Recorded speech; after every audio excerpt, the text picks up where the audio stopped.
Olá, pessoal do 360 Graus. Uma pena não poder estar pessoalmente com vocês, mas gostaria muito de estar podendo contribuir e agradecendo ao convite do professor Fábio, em particular, mas de toda a comissão organizadora, para poder pensar um pouco com vocês qual seria o papel do psiquiatra na ajuda a esses pacientes que às vezes apresentam quadros que são de difícil resolutividade. Então, eu gostaria primeiro de trazer um conceito da história do Dr. Hansen Lee, que foi quem trouxe para a medicina o conceito de estresse. O conceito de estresse era um conceito originalmente da engenharia, e ele relatava quanto que uma ponte aguentaria de carga sem vergar. Esse é um conceito da engenharia já bem estabelecido, e o Hansen Lee trouxe na década de 30, quase 100 anos atrás, para a medicina, falando assim, quanto é que nós aguentamos de carga da vida sem vergar? Esse foi o primeiro grande link de estresse com doenças físicas, né? E depois desse approach do Hansen Lee, nós começamos a ter inúmeros relatos de situações em que o corpo chorava. Então, o corpo começou a entrar dentro das classificações das doenças, por exemplo, para a depressão, isso é extremamente importante, as dores físicas, para os quadros de ansiedade. Então, hoje nós relatamos e são fatores marcadores para determinar um diagnóstico, né? Então, dores passaram a fazer parte do organismo.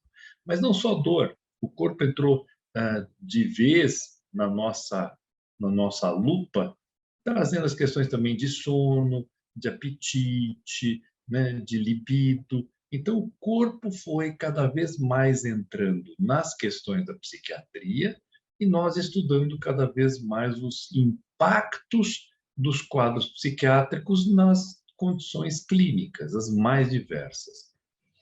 E já retomando esse conceito do Hansen Lee, eu queria trazer a ideia de que o que é danoso para o cérebro não é o estresse agudo, o estresse de pequena intensidade. Esse estresse nos prepara para uma situação de luta e fuga, ele dá mitríase, taquicardia, nos deixa antenados com tudo, mas o que é danoso para o cérebro é o estresse de pequena intensidade e longa duração.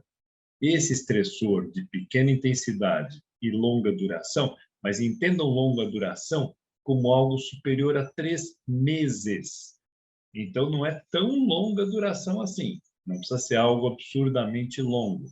Esse estressor acaba trazendo um grande dano, principalmente através de liberação de ACTH, bombardeamento de glândula adrenal, liberação de catecolamina e cortisol e todo o impacto no corpo como um todo que vem a partir daí, principalmente nas situações inflamatórias, com aumento de interleucina 6, aumento de fator de necrose tumoral alfa, aumento de fator kappa-beta. Então, com isso, nós acabamos tendo uma grande reação inflamatória sistêmica através do estresse de longa duração. Além disso, nós todos também já temos conhecido já de longa data o impacto do estresse no nosso eixo da microbiota intestinal com o cérebro. E esse impacto levando a uma desbiose, esse impacto do estresse. E essa desbiose, o leaky gut, né, trazendo todas as complicações que vocês conhecem muito bem, afetando todo o nosso organismo, né? Então, essas situações imbricadas nós já conhecemos bem.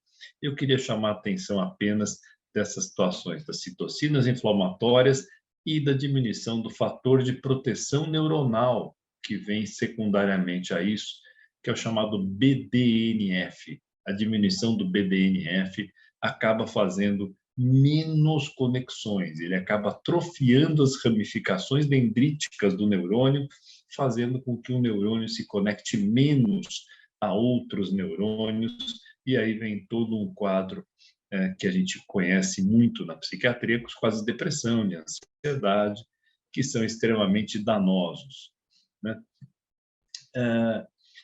Esse eixo intestino-cérebro, ele seria super significativo. Nos últimos 15 anos, vocês viram quantos estudos têm saído, né? Cada vez de uma forma maior. Nós já estivemos aqui entre vocês falando disso também.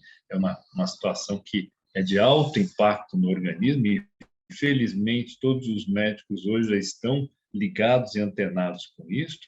Mas eu queria trazer também o impacto em que, quando você tem um paciente que não está respondendo bem a um tratamento clínico, então, um paciente com qualquer doença clínica que não esteja respondendo adequadamente, coloque uma lupa e olhem para estressores. E teve um artigo muito interessante, que saiu já há cerca de 10 anos, na Current Psychiatry, trazendo que nós médicos somos muito bons para perguntarmos sobre o estresse precoce. Então, nós perguntamos, o que está acontecendo na tua vida, como é que está tuas questões de afeto, trabalho, relacionamentos, dinheiro, como é que você está lidando hoje em dia com o Covid, com as nossas limitações e quebras de rotina, mas que nós não olharíamos tão fortemente para estressores antigos.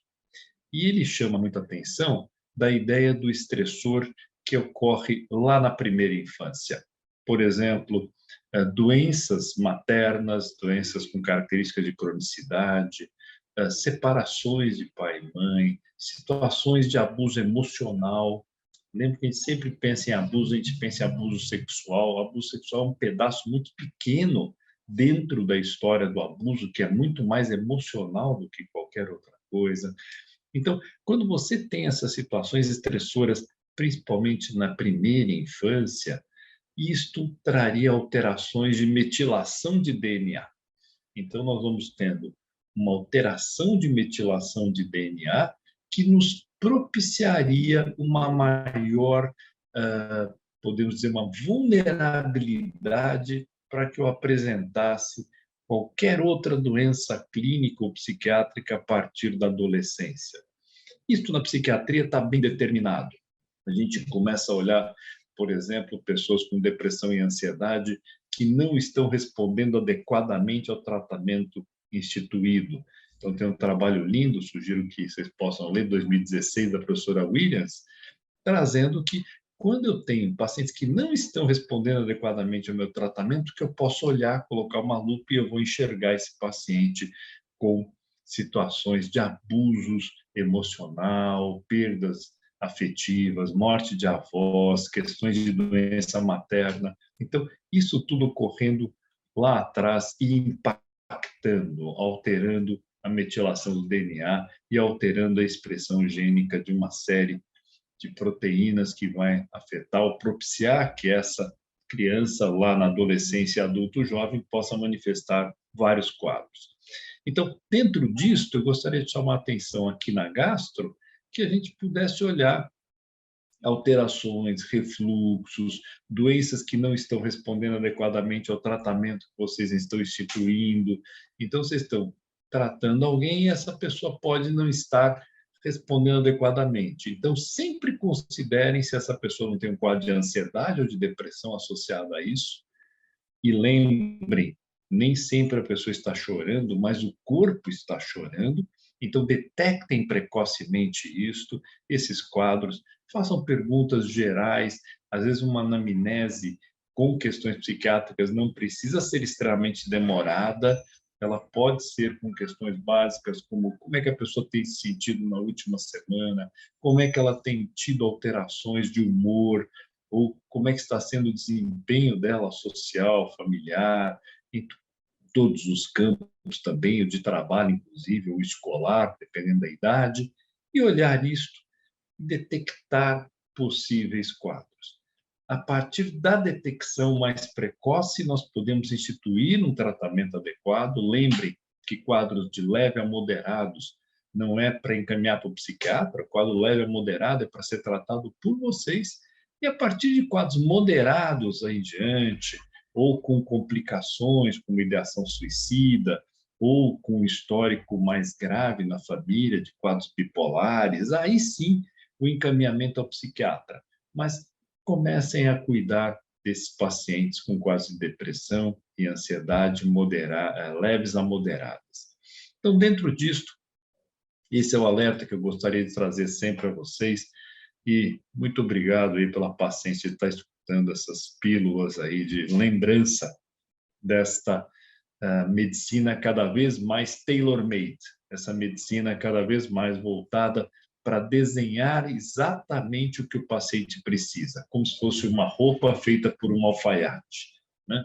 Essa expressão tailor-made traz isso e é muito impactante na medicina norte-americana, mas chegando cada vez mais aqui. Nós temos que detectar a necessidade do paciente e poder atendê-la para que a gente possa ter sucesso nos nossos tratamentos. Muito obrigado.